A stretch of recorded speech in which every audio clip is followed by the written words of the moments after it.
Good morning. Welcome to Build Brilliance Book Club.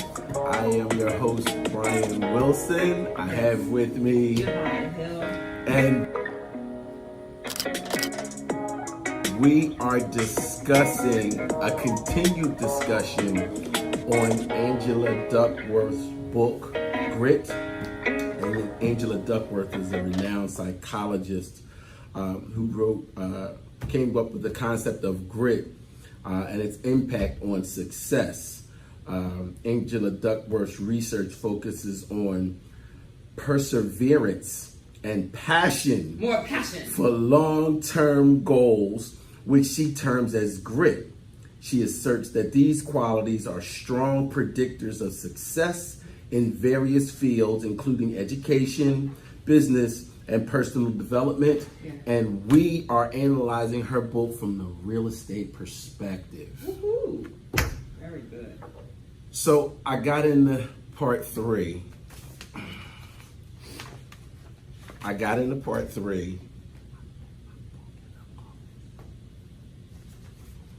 And in part three of grit, What you want to do about that? Nothing, or keep it moving? keep it pushing.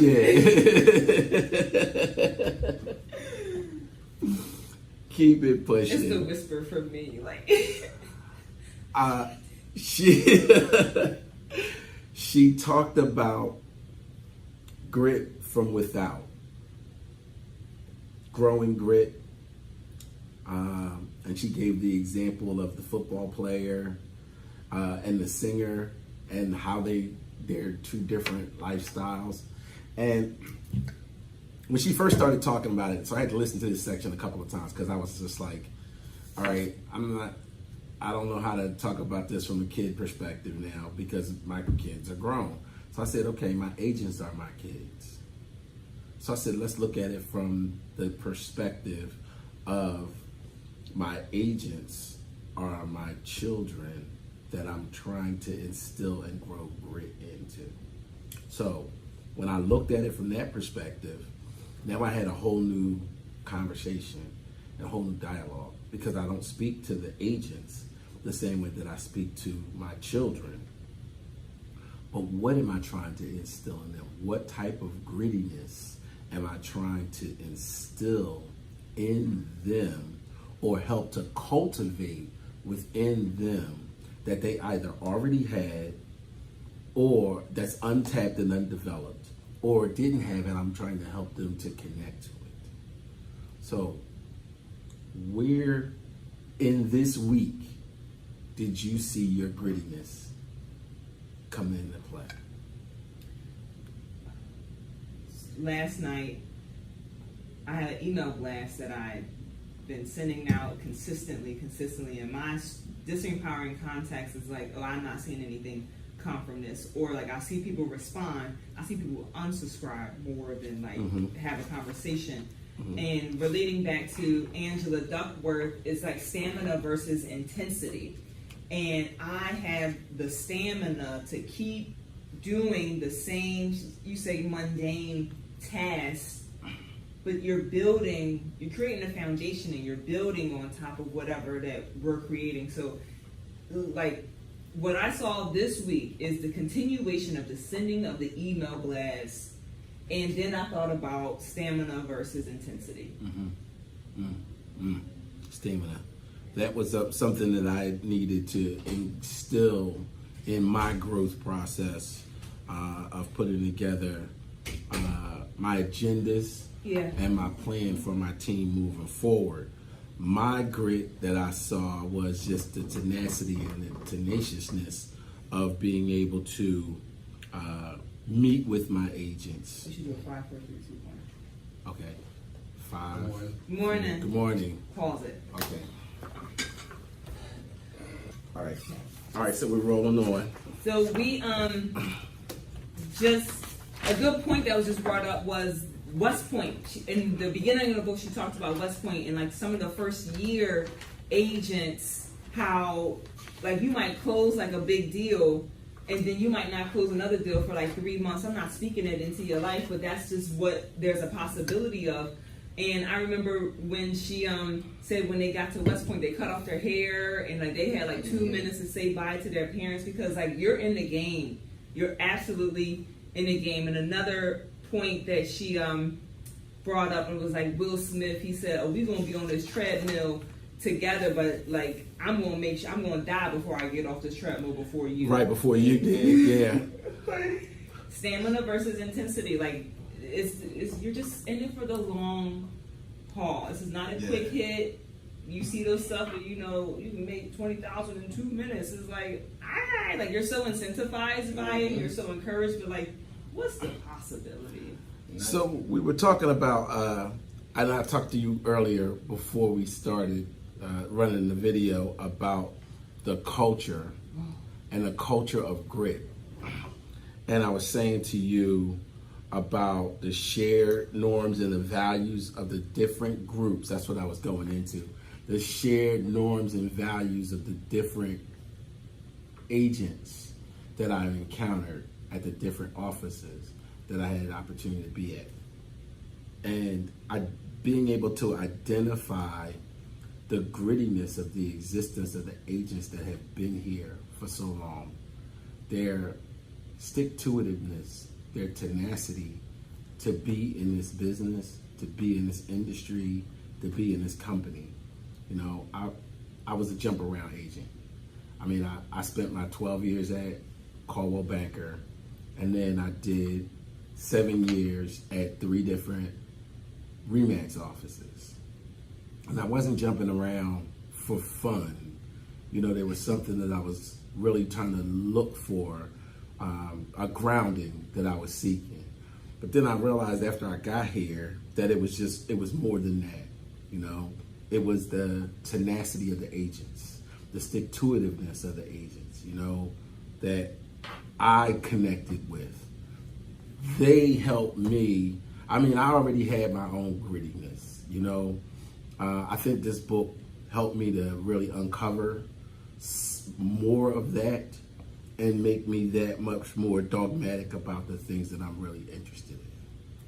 So I want to hear more about the culture. It brings me back to Brene Brown's Dare to Lead, and like we create the culture, create a culture of belonging at work. Okay. And sometimes you go into those different offices, Devin, and you know, I ain't calling names, and, you know, it's just like, you know, do I belong here? And then it's like, I'm creating, you creating me. I'm creating the story, if I belong or if I don't belong. And where did this narrative come from? Is this fear? Like, right. That's the vulnerability. That's the vulnerability that she talks about. To even put myself in this environment. You know, I'm still going through her chart. Right? Yes. Yeah, that's a continuous process. It is. You gotta like repetitively remind yourself, like we all read books over and over. It takes 7 times for you to actually get something. It's just, we create the culture here. Yes. We definitely create the culture here. I saw the combinations though between Angela Duckworth and Brene Brown in uncovering my grittiness and then being vulnerable enough to realize that I had some undisclosed fears within myself that I needed to address about being in those different spaces, you know, and some of it is self-imposed, you know, but getting past that and realizing I'm supposed to be here, and then being able to receive the energy from the other agents, you know, and being able to try to create some connections with specific agents was just a further development of my own grittiness. You know, because you're pushing past. I'm pushing past all of that. Invisible barriers. Yeah, because they froze me for a second, and then I spent time in this box of I'm not supposed to be here. So now I'm like tiptoeing around, and I'm not going to the printer because I don't want people to, I'm not in the refrigerator because I didn't put anything in the refrigerator. You know, I'm in that headspace, and I'm like, that's not where I'm supposed to be. That's not the headspace that I'm supposed to be at. I said, these agents are here on time for their not Monday meeting to gather this information and know what's going on with the changes that are getting ready to come through from Bright and NAR. I'm like, I'm here. I have the same fears and concerns that they have. So let's jump in this together. You know, we all in the same pool right now. Let's jump in this together, and then let's work through it together. And in that, I found my voice to be able to share questions that many of them hadn't even thought of. You know, so I got a chance to actually spread my wings in that space. Big, huge release. How did it feel? I mean, besides it being a big, huge release, what kind of what was accomplished other than that? Speaking, having my voice heard, and then dialoguing. Now it's dialoguing. Now I'm not just sitting in the space of, oh, I'm here and I shouldn't be here. Now it's just, I'm here, I'm supposed to be here. And now I got people coming to me like, oh, who are you? Where'd you come from? Okay. So establishing your presence. Easily. Yeah. Easily. Yeah, it's very important to establish your presence. I mean, if your presence is equivalent to your absence, that's no good. There's no benefit of that whatsoever. So making sure that your presence dominates your absence is a very important factor. So what gritty cultures, we said this before last week, that you came, your history was basketball, which is in itself a gritty competition. Yeah. So now, connecting that to the industry that we're in now,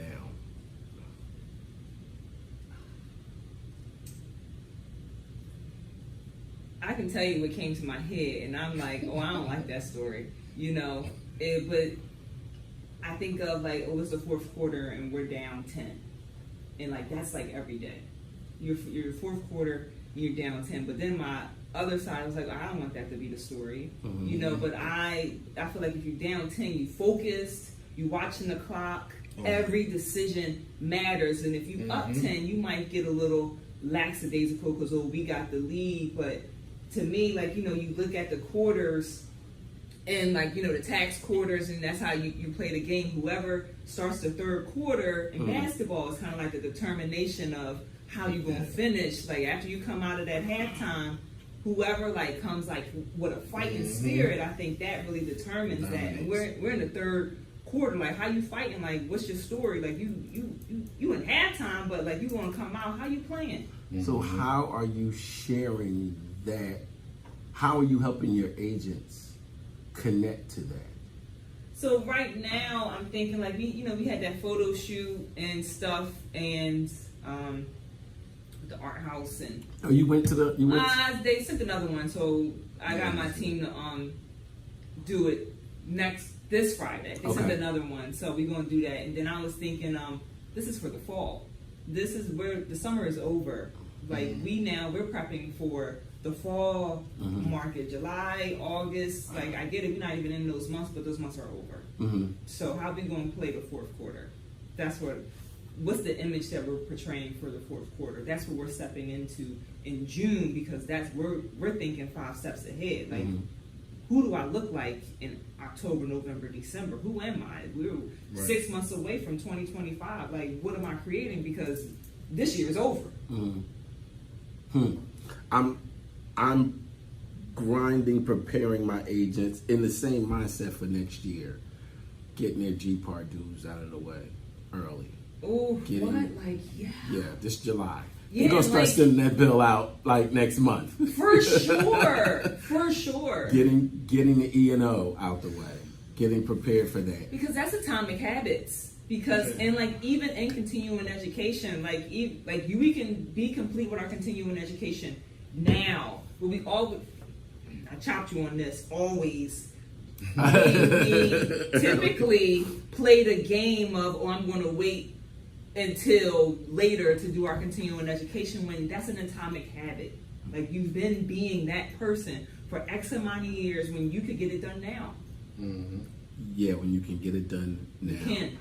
Digging in now, we just had our 3-hour breakthrough where we focused on our initial buyer consultation. And I'm really grinding down on them the importance of sharing as much, making our presentation as impactful as possible. Like, I focus on 45 minutes to an hour.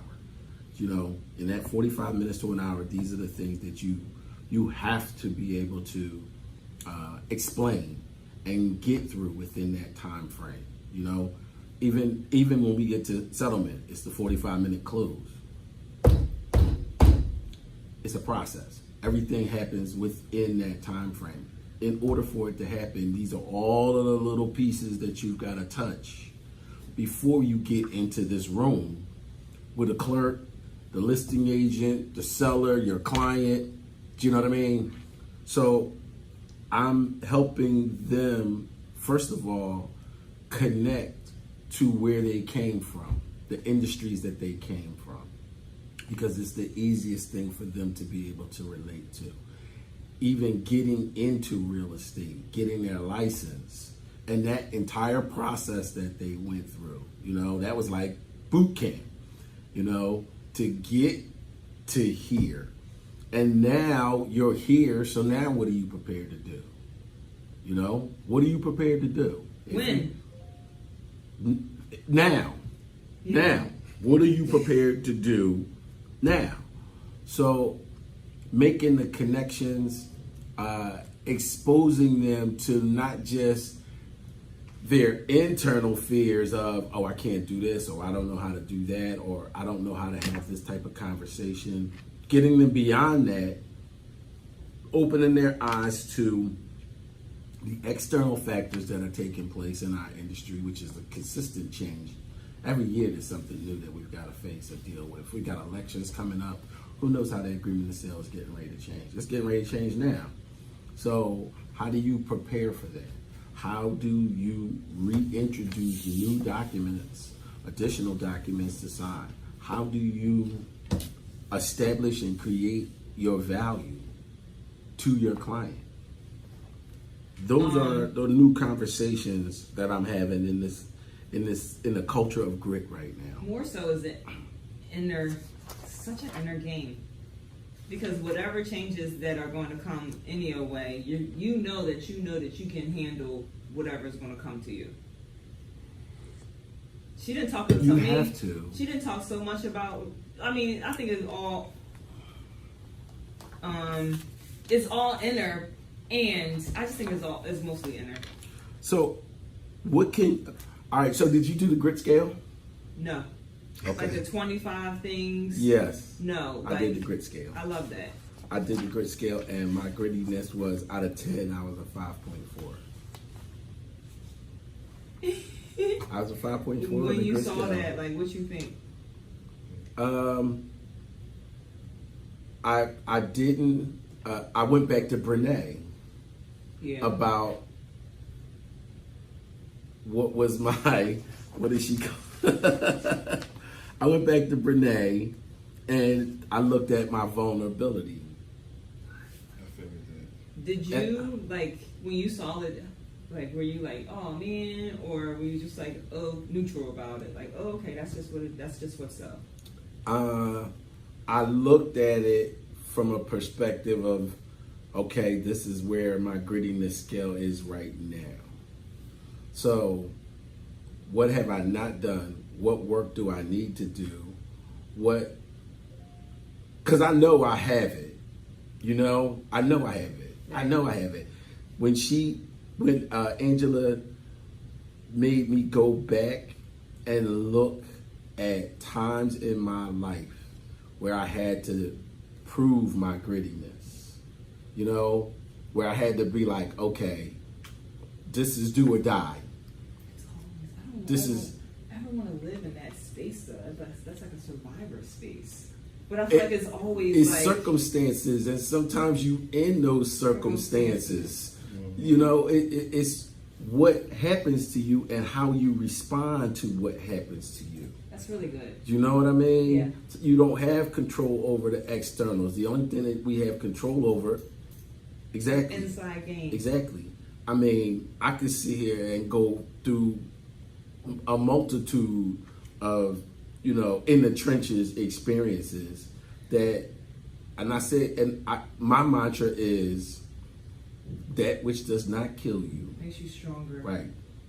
So I put on my big boy pants. I laced up my boots. I put my suit and tie on, and I said, let's go to work. So when I saw my grit skill at 5.4, I was like, all right, let's go to work. Right. What does that mean? You know, where am I hiding myself? Where am I not allowing my vulnerability to exist? Such a great question. You know, and how do I unearth it and then develop it? You know, I went back to PQ when he made you name all of your saboteurs. Self-doubt. And I said, all right, let's name these saboteurs. let's fully expose them for who and what they are. What? I was gonna let you finish. Who and what they are, put them in their proper perspective, and then utilize their energy to fuel the new direction. Like, who do I want to be? Becoming friends with your dark passenger. That's my man. That's That's my man. You gotta be such good friends with your saboteur, and just be like, yo, I see you. Right. I'm not making you wrong. Not today, Satan. Right. But you know, like, This is the critical path that we're going on right here. And just you are okay. We're okay. She asked the question, is grit the same as self-control or conscientiousness? I happen to totally I think it's the opposite. I don't think it's, matter of fact, I don't even think it's about self-control or consciousness, or I can't even talk right now, excuse me. But the reason why I don't think it has nothing to do with self-control is because that grit can cause you to absolutely black out at times, where I don't think self-control is even a part of your blackout. And what I mean by that is, prime example, if you're in the midst of doing a deal, and everything goes haywire, right? Right. And not that you become emotional, but you become so focused and deliberate at the same time, it may cause you to make certain changes that will affect the outcome, the overall outcome. And that outcome, it may be what you intended, but however, it may also disturb everything that you had planned in relation to the conclusion of that deal. Okay. So I don't think it's self-control. All right. Again, I like that point of view. That you had to look. You stepped back from both of the words and looked at it from like a world view. Mm-hmm. All right. Ask the question again. Okay. So the question is grit the same as self-control or conscientiousness? Is grit the same as self-control, conscientiousness? I'm going to go with conscientiousness. Because you have to be conscious in order to control yourself. Mm-hmm.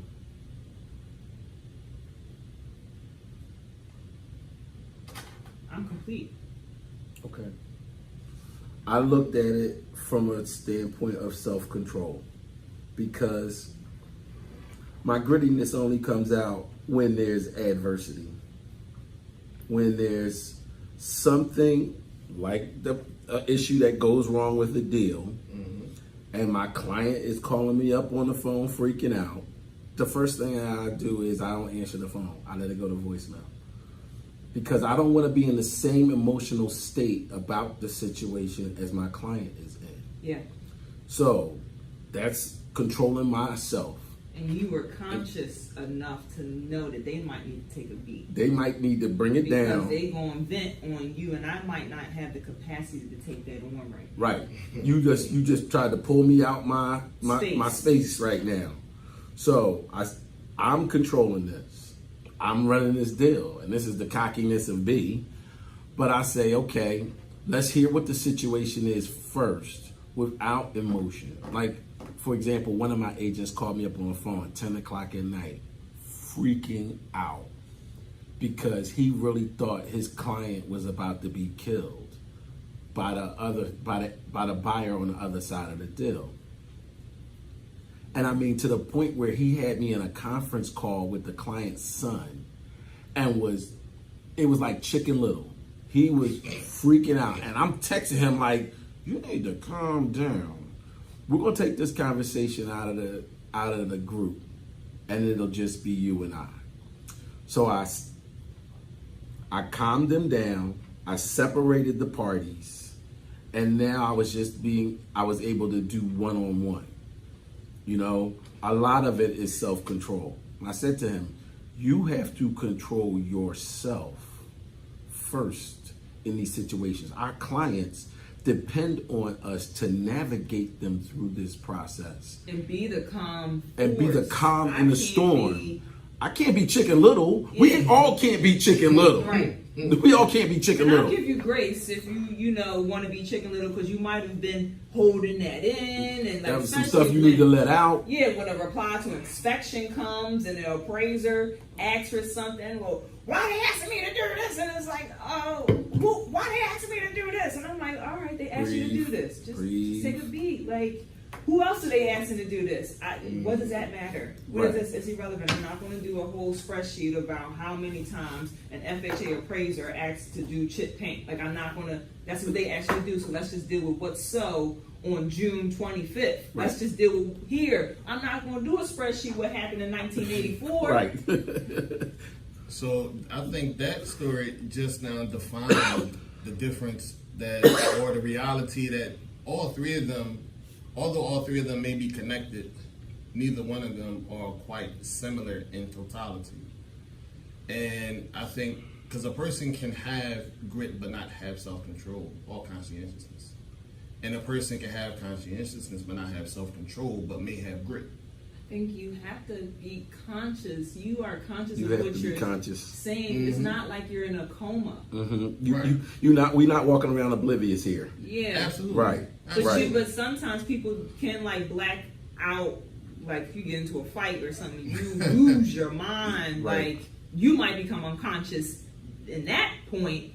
But at a certain point, you knew that you were getting into the fight, and then your dark passengers just like took over. I was about to say that you gave up control, and you also everything else that followed. But I'm just simply acknowledging that, like in this situation, the person was conscious, but they didn't maintain self-control, nor did they have any grit to order to keep that and keep yourself in check. Right. But yet they were very conscious of the problem and what was going on, Yeah, and I think that was more so ego driven. Just the characteristic of one of their egos just kind of like taking control.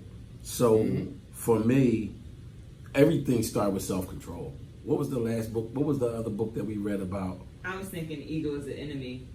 But I don't think that's what you're talking about. No, it's not. It was another book that we read that really forced me to focus on controlling yourself first before anything else. I really keep thinking it's PQ. I think it's positive intelligence. I really believe it was positive intelligence. Every time you talk about that, you go back to because when you went into the new office, there was a narrative. Like it was your inner person. Oh, what are these people? They looking at me like I don't belong here. Right. And they like, he at the printer. How he get a code? How you get a damn code? Right. You know how to use the printer? But all of that stuff was happening inside of you. That was just me. But you could have been like, you could have also thought, these people want me here. And if you thought that thought, you might have calmed down a little bit a little bit like, oh, they want me here, they know me, like they're so excited. It's a story that we're telling They love ourselves, B. but like They love B. Who doesn't we're love telling B? ourselves stories all day long. Who doesn't love B? That's my story. Who doesn't love B? And it's funny because the more I talk to them, the more I allowed myself to dialogue with them, the more comfortable and at peace I got with myself to just be smooth B. I'm in a space of like, I like that. And it's you're projecting yourself in like those holiday parties, and when you go into different offices, you have to like give of yourself and like make them feel comfortable. And I just feel like I'm in a space conscientiously of like, I don't really feel like giving. And you go into the holiday party, you gotta mingle, you gotta ask the questions, you gotta listen, you gotta make sure that they know who I am. I'm projecting. Well, that's the so Grand much. Vizier. Yeah, but I don't always want to do You that. have to be Like, the Grand Vizier. here. You have to be the Grand you Vizier. have to be the Grand Vizier if you're in those spaces. But if Yes. you choose not to be in those spaces, like I don't have to like bring that forth. It's such an Right. energy to like Right. bring forth, and I can do it with Right. ease and grace. I'm a powerful Right. person, Right. and I don't feel like it. I understand that. I understand that. Sometimes I have to make myself be. I have to Just make be. myself. I have to put on that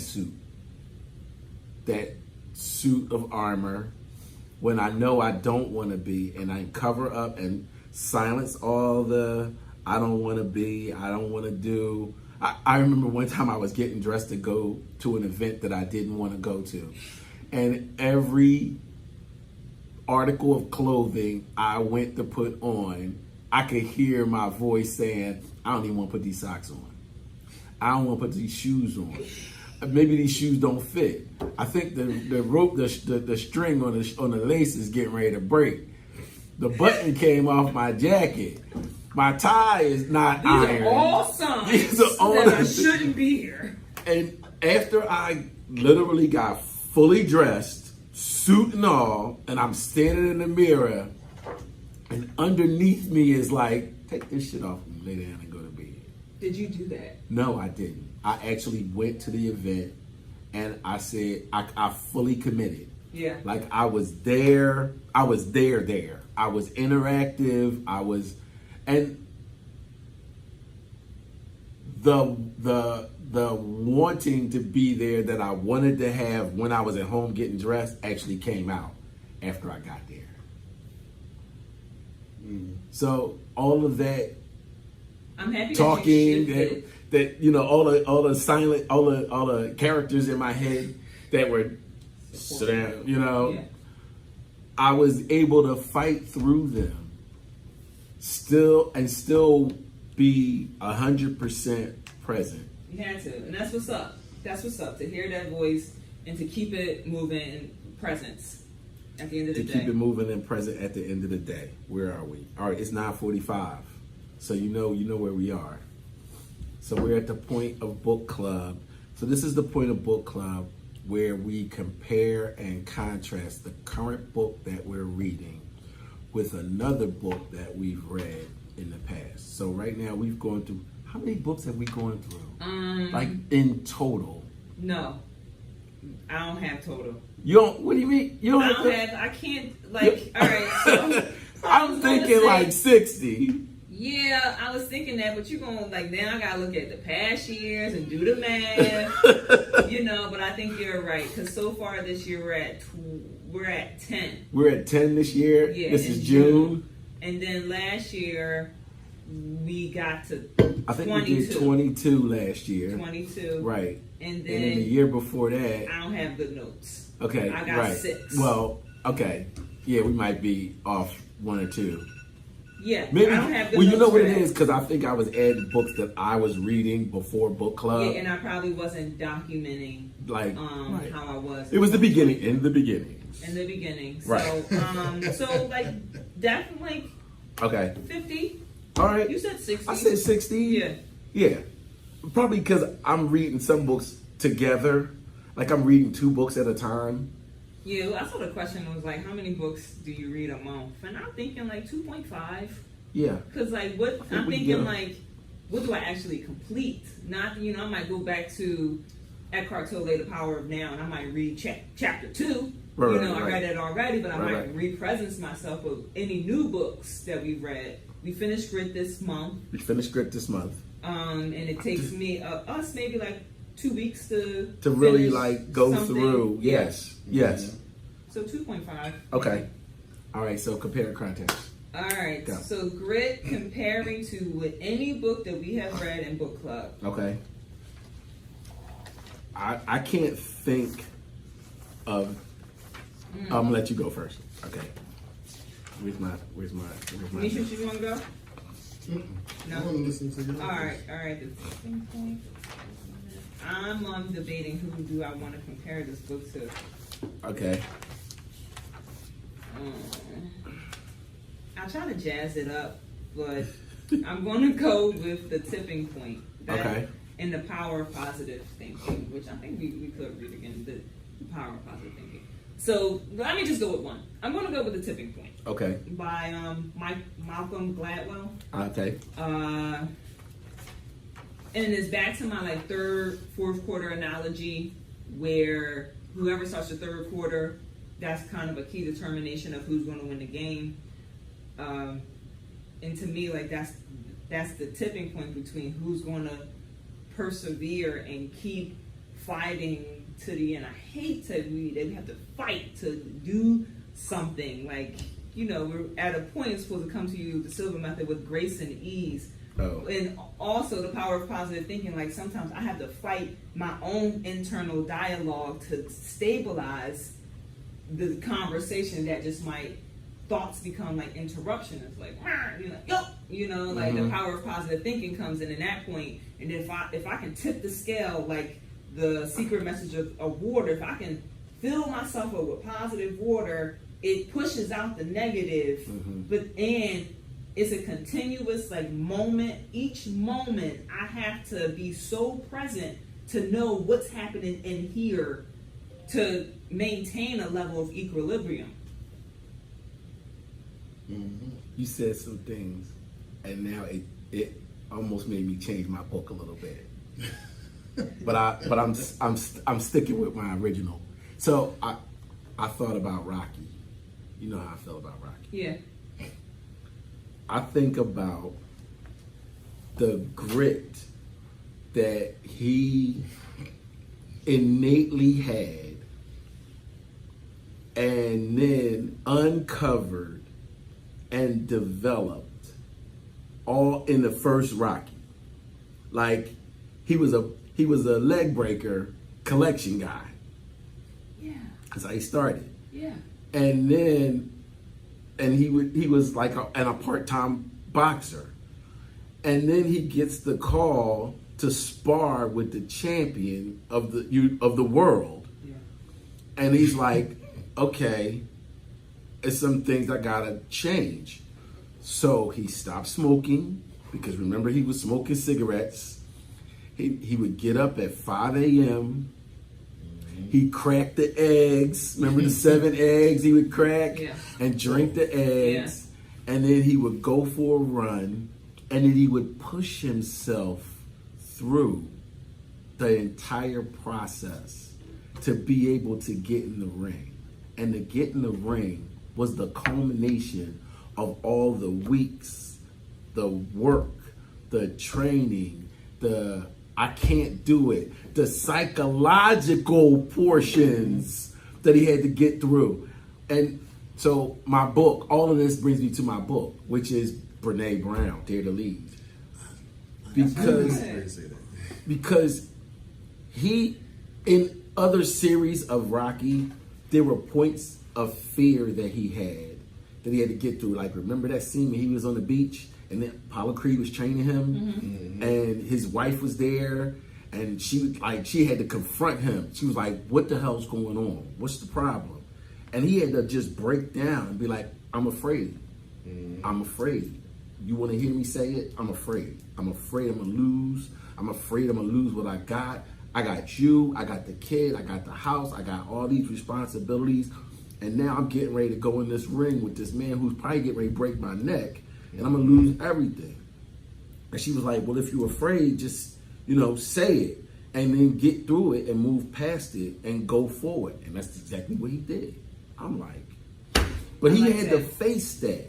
And he already won the battle before he even got inside of the ring. Oh yeah, he already knew. Because even in sharing that vulnerability, like getting it out, sometimes you got to get it out on someone, and like not necessarily ask for your permission. Like can I dump something on you? Like give me space to vent right now, and then that freed him up to get that darkness, that shame, that vulnerability out, and that freed him up to create new space for the strength to come back who into do you want to be now? Who do you really want to be? And I think even when we went back to like what gritty parts are you creating, I said the email blast and the continuation, but you already won the battle. You already won the battle before you even got to the settlement table, because you were so on top of every step of the way. The eggs, the 5 a.m. You won the battle when you got up at 5 a.m. Yes. Not even before you got into the ring.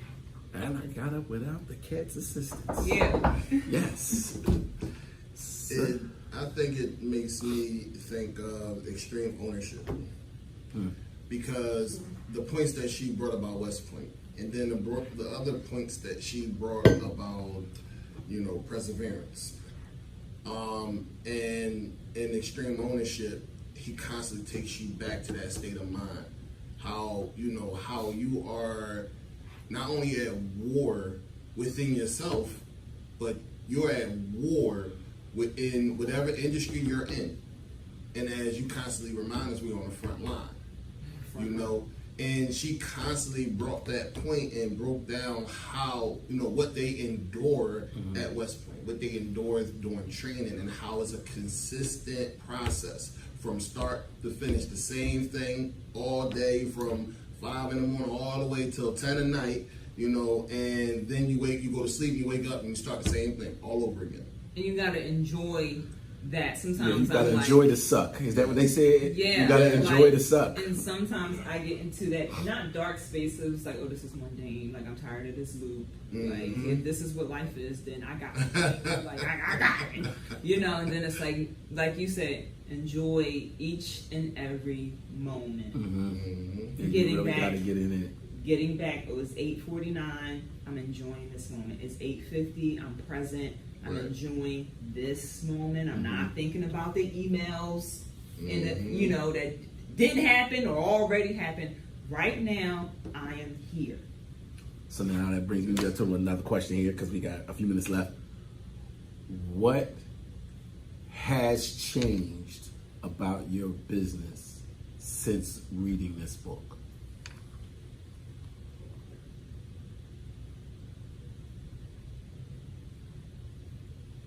Dead air. So just spit it out. I think the how I show up. We went around. We discussed I don't know, Michelangelo. You get a pack of marble. David is in there. You gotta keep chopping. Yeah, you gotta keep chopping away. Chopping. Yeah, I remember that. Sorry. What I ask the question again.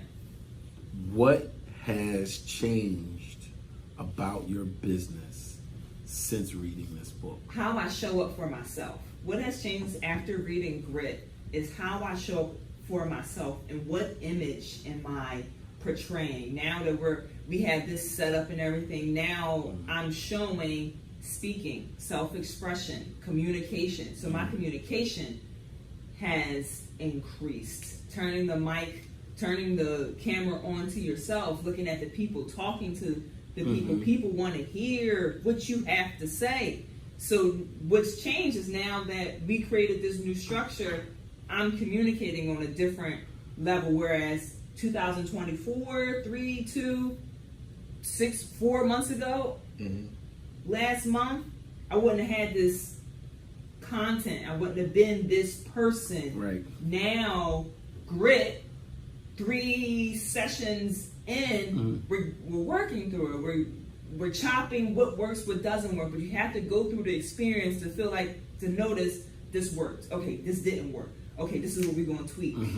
And not, I guess grit was going to happen. And I guess at this moment is the perfect time that now we're showing face, we're communicating on not a different level.